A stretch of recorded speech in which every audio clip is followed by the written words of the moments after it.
اللهم صل على سيدنا ومولانا محمد. دعا کرو بھی، دعا کراؤ بھی. خالی محبوب ایک ہی انشاءاللہ بول رہے ہیں، دوسرے نہیں بول رہے. پوروں کی طرف سے محبوب ہے نا فرض کفایہ.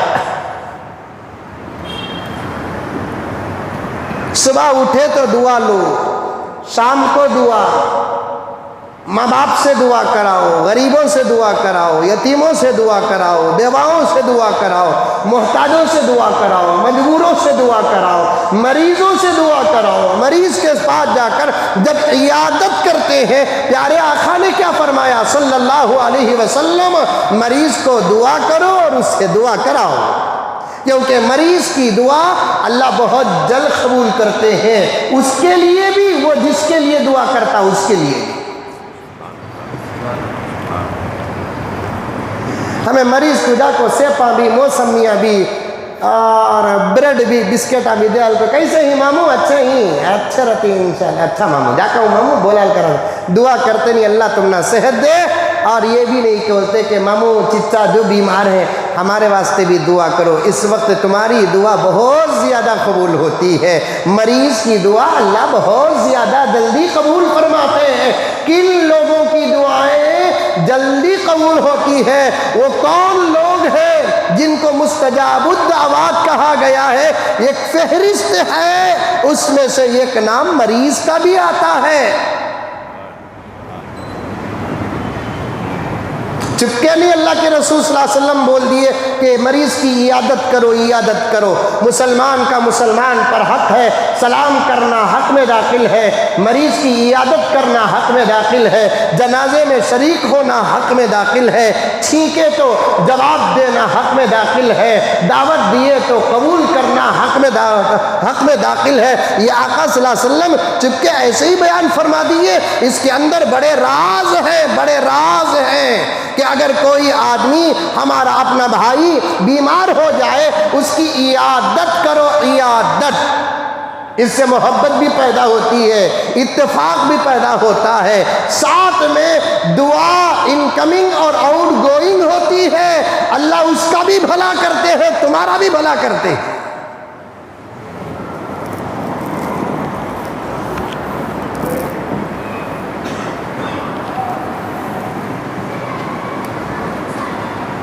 دعا بڑی اچھی چیز ہے، بڑی ضروری چیز ہے. ایک واقعہ کبھی بولا رہوں گا، اب اس وقت مجھے یاد آ رہا ہے، میرے مضمون سے لگتے ہوئے تو میں آپ کے سامنے عرض کر دوں. بڑی بڑی بیماریوں کا علاج اصل دعا.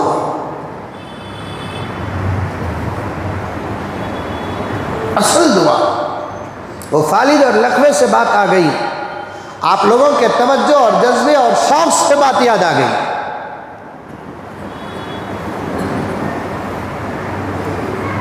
دعا لو، دعا.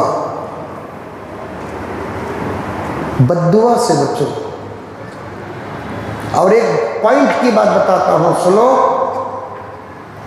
دعا قبول ہونے میں کبھی دیر ہو سکتا ہے، لیکن بد دعا قبول ہونے میں دیر نہیں ہوتی.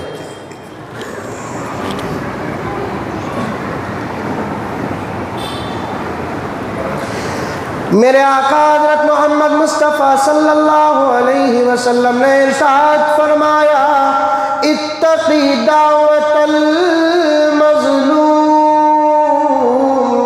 مظلوم کی بد دعا سے بچو، اس لیے کہ اس کی بد دعا اور اللہ کے درمیان کوئی حجاب نہیں. آسمانوں کو چیرتے ہوئے اس کی بد دعا چلے جاتی ہے. اگر مظلوم حق پر رہے، ہر کوئی بد دعا دے دے تو لگتی نہیں. مظلوم اگر حق پر رہے تو اس کی بد دعا سے بچو. آج میں نے دیکھا کہ ڈپارٹمنٹ سے ڈرتے ہیں، پولیس سے ڈرتے ہیں، اور ہماری طاقت سے بڑا جو ہے اس سے ڈرتے ہیں. فلاں سے ڈرتے ہیں، فلاں سے ڈرتے ہیں، لیکن مظلوم کی بد دعا سے نہیں ڈرتے۔ مظلوم کی بد دعا کو معمولی نہ سمجھو، معمولی نہ سمجھو، معمولی نہ سمجھو۔ تاریخ میں لکھا ہے، ہم نے اپنے آنکھوں سے دیکھا ہے، کتابیں بھری پڑی ہیں، شاید آپ بھی دیکھے ہوں گے، لیکن آپ کی نظر نہیں گئی ہے یا آپ کی سوچ وہاں تک نہیں پہنچی ہے۔ جب مظلوم بد دعا کرتا ہے تو اس کی نسلیں برباد ہو جاتی ہیں۔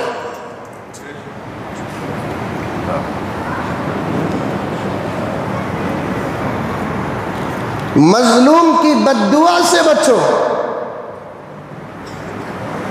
مظلوم کو یہ نہ سمجھو کہ اس کے ساتھ کوئی نہیں ہے۔ ظالم کے ساتھ اس کی طاقت اور وقتیہ پاور ہوتا ہے، اور مظلوم کے ساتھ اللہ ہوتا ہے۔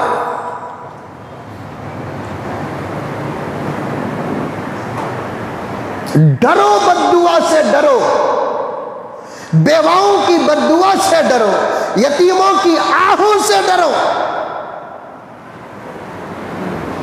غریبوں کی آنسوؤں سے ڈرو،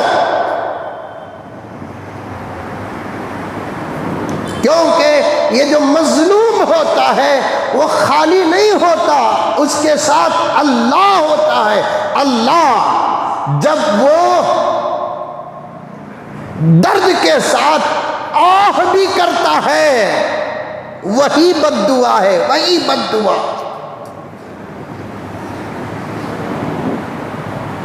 وہی بد دعا۔ میں کچھ واقعات میرے پاس ہیں، میں نوٹ کر کے رکھتا ہوں۔ لوگ جب لا کر مجھ سے کہتے ہیں یا بولتے ہیں تو میں اسے فوراً قلم بند کر لیتا ہوں۔ آپ اسے سچ سمجھیں یا جھوٹ سمجھیں، مجھے کوئی فرق پیدا نہیں ہوتا۔